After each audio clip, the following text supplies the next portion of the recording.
You think globalization started with container ships and the internet? It didn't. It started 2,000 years ago, on a trade route so dangerous that most merchants who entered it never made it out alive. And here's the part nobody tells you. That route didn't just move silk, it moved empires. It bankrupted kingdoms. It spread a plague that killed a third of Europe. Today, I'm going to show you how the first global economy was built, and why it collapsed the exact same way modern ones do. Let's start with a number that should stop you in your tracks. 6,400 kilometers. That's the distance from Xi'an, China, to the Mediterranean coast. No highways, no railroads, no GPS. Just dirt, mountains, and desert that could kill you in a single afternoon. And yet, by the 2nd century BC, goods were making that entire journey. Regularly, reliably, profitably. You've probably heard the name Silk Road your whole life. But here's what most people get wrong about it. It wasn't a road.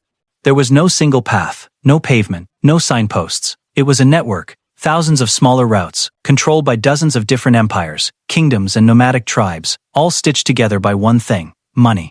Here's how it actually worked. No merchant crossed the whole route. Almost nobody traveled from China to Rome and back. Instead, goods were passed hand to hand, like a relay race that took years to finish. A silk bolt woven in China might be sold to a trader in the Tarim Basin. That trader sells it to a Sogdian merchant in Samarkand. The Sogdian sells it to a Persian caravan. The Persian sells it to an Arab trader in Mesopotamia. And finally, a Roman merchant buys it on the shores of the Mediterranean, for maybe 10 times what it cost in China.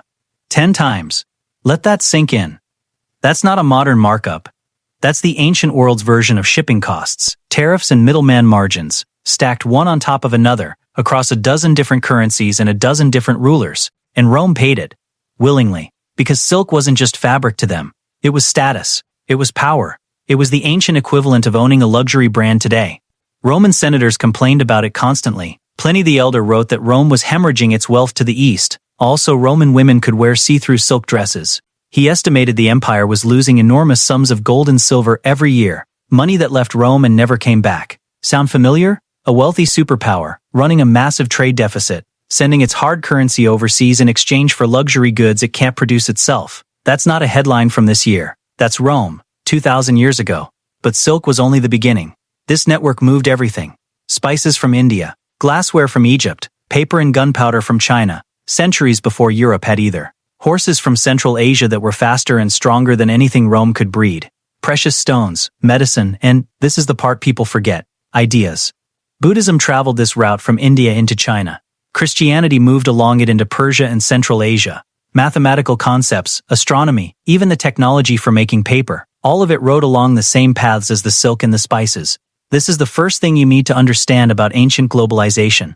Trade was never just about goods. It was a delivery system for entire belief systems, entire technologies, entire ways of organizing a society. Now here's where things get interesting. A network this valuable doesn't survive on trust alone. It survives because someone with power decides to protect it. And the empire that did that better than anyone was the Han dynasty of China.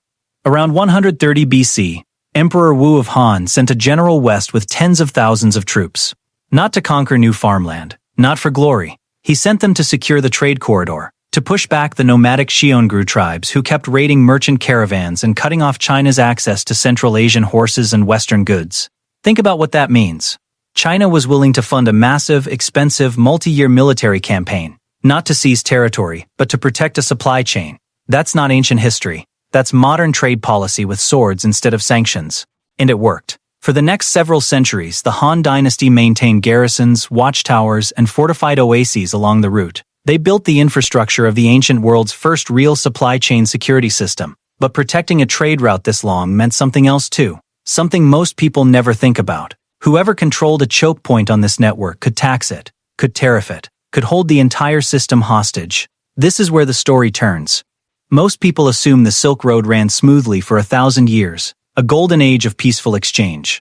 The reality was much darker. This network was built on top of some of the most volatile, war-torn territory in human history, and every kingdom sitting on a choke point knew exactly what leverage they had. Take Persia. For centuries, the Parthian and later Sasanian empires sat directly between China and Rome. Every single good moving between the two great empires had to pass through Persian territory, and the Persians made sure everyone paid for that privilege. Rome and China never traded directly with each other. Not once, in any meaningful volume, across the entire span of the ancient Silk Road. Why? Because Persia deliberately blocked direct contact. They controlled the middle of the route. and they intended to stay the only ones who profited from being the middleman.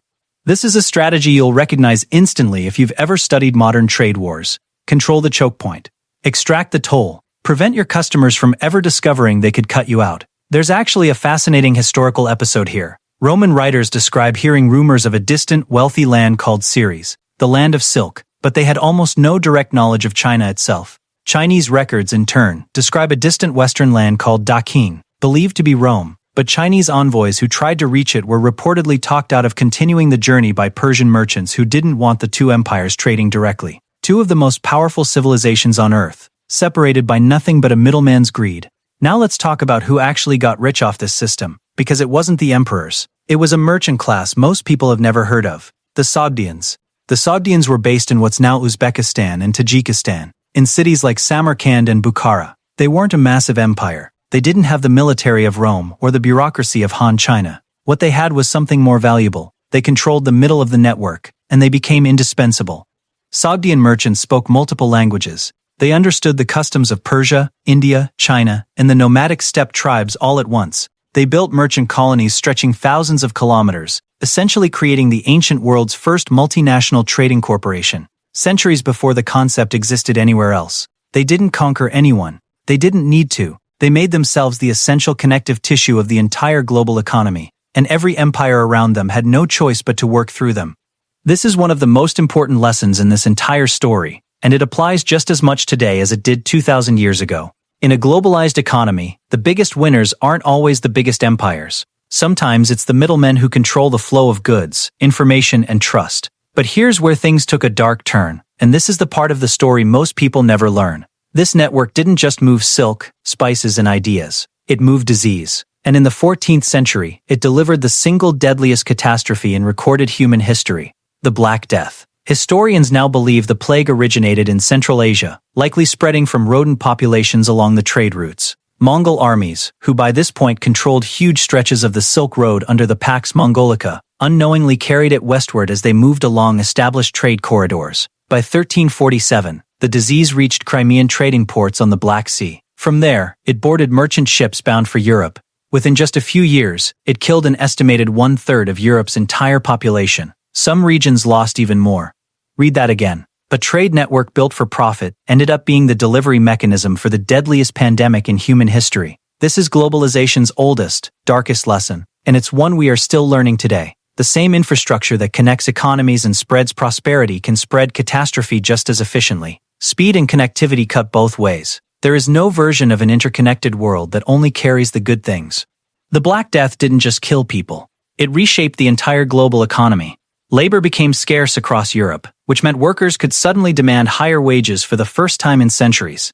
Feudal systems that had trapped peasants for generations began to crack. Some historians argue the Black Death indirectly helped trigger the economic and social conditions that eventually led to the Renaissance. A pandemic carried along a trade route ended up dismantling the medieval economic order and helping birth the modern one. Now here's the real climax of this story, the part that connects everything you've just heard to the world you're living in right now. The Silk Road didn't collapse because people stopped wanting silk, or spices, or Chinese paper. It collapsed because the cost of moving goods over land became impossible to justify once a cheaper alternative appeared. That alternative was the sea. By the late 15th century, European powers, first Portugal, then Spain, then the Dutch and the English, began developing ships capable of sailing directly to India and China by rounding Africa. No Persian tolls, no Sogdian middlemen, no dozen different kingdoms each taking their cut along a 6,000-kilometer overland journey. Vasco da Gama's voyage to India in 1498 didn't just open a new trade route, it broke the entire economic model the Silk Road had run on for over 1,000 years. Sea trade could move far more cargo, far more cheaply, without paying tribute to every land power in between. This is the exact same pattern you see in every major economic disruption in history. A dominant system doesn't get destroyed by a competitor doing the same thing better. It gets destroyed by someone finding a fundamentally cheaper way to deliver the same value. The chokepoint economy, the Persian tolls, the Sogdian middlemen, the fortified Han garrisons, all of it depended on land being the only option. The moment the ocean became a viable alternative, every advantage those choke points held evaporated almost overnight. Within a few generations, the great overland caravan cities that had grown fabulously wealthy off the Silk Road, Samarkand, Bukhara, cities that had rivaled the wealth of European capitals, went into decline. Not because they did anything wrong, because the entire economic logic that had made them essential simply stopped existing. This is the lesson that should genuinely unsettle you if you're paying attention to today's global economy. Every trade network, every choke point, every middleman position that seems permanent and untouchable, the Strait of Hormuz, the Suez Canal, the dollar's role in global trade, the semiconductor supply chains running through Taiwan, every single one of them is only as secure as the absence of a cheaper alternative.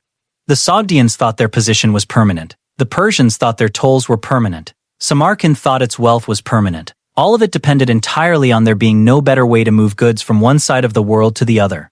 Rome fell in the West, but its trade relationships with the East didn't die with it. They were inherited, fought over, and eventually replaced. Empires end. Choke points don't last forever. But the underlying human drive, the desire to trade, to connect, to move value across borders no matter how dangerous or expensive the journey, that never stopped for one single day in 2,000 years. That's the real story of the Silk Road. Not a road, not even really about silk. It was the first proof that human economies would always find a way to connect, no matter the cost, no matter the danger, no matter how many empires had to rise and fall to make it happen. And if you're watching this today, wondering whether the systems holding up the modern global economy are as permanent as they look, the Silk Road already answered that question 2,000 years ago. Nothing that depends on being the only option stays that way forever. If this kind of history, the kind that explains why today's economy works the way it does, is something you want more of, this channel exists for exactly that. I'm not here to give you headlines, I'm here to show you the centuries of financial and geopolitical decisions that built the world you're living in right now. Subscribe if you want to keep seeing the patterns other channels don't show you, because once you understand how the Silk Road actually worked, you start seeing its fingerprints everywhere, in every supply chain, every currency war, every choke point making headlines today.